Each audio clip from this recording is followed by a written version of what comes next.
incredible victory there against Novak and into the semi-finals, of course, for the first time. Talk us through your emotions this afternoon. Yeah, it was certainly an incredible win for me.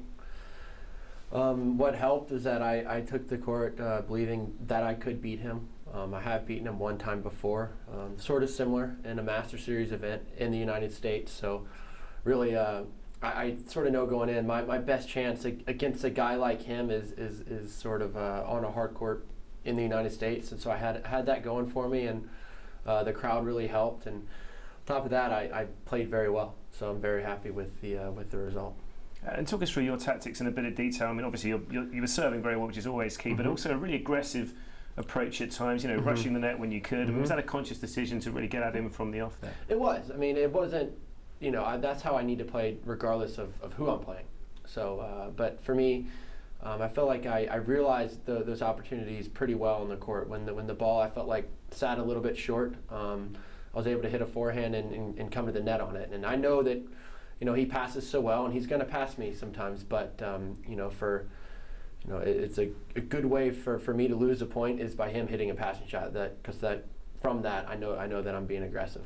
Yeah. In the second set, you seem to tire a bit briefly. I mean, I guess a few longer rallies, which doesn't suit you. But where did you find the reserves of energy to come back there in the third? Well, yeah, in the second set, the first game of the second set, I think I had 4 or 5 break points, and during the course of that game, played a lot of long points. I wasn't able to capitalize, and I was pretty gassed after that, and he broke me pretty easily. And then from there, he sort of turned the match around. But after the first 3 games of that set, once I was able to sit down on the sidelines and able to regroup, I felt like I did, prior to that first game. So, I knew if it went 3 sets, I was going to have an extra gear.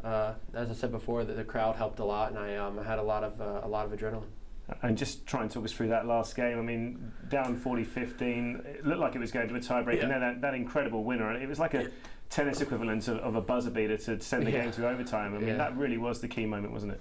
It was. I mean, it was 4-15. It certainly looked like it was going to a tiebreaker, and I hit probably the best shot I hit all match. I hit a forehand winner up the line and made it 40-30. I certainly wasn't out of the woods by any means, and then I won that next point. So I knew at deuce, I just needed to try to keep putting a little bit of pressure on him and try to get an advantage. And I knew if I could do that, then the pressure would really squarely be on him.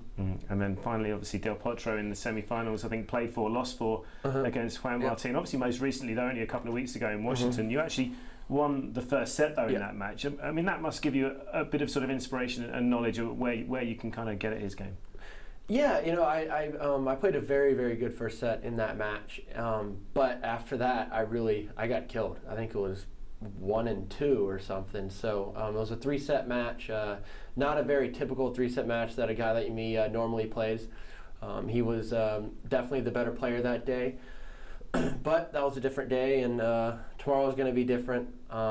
It's a very big match, and I'm gonna welcome the opportunity. It's gonna be a lot of fun.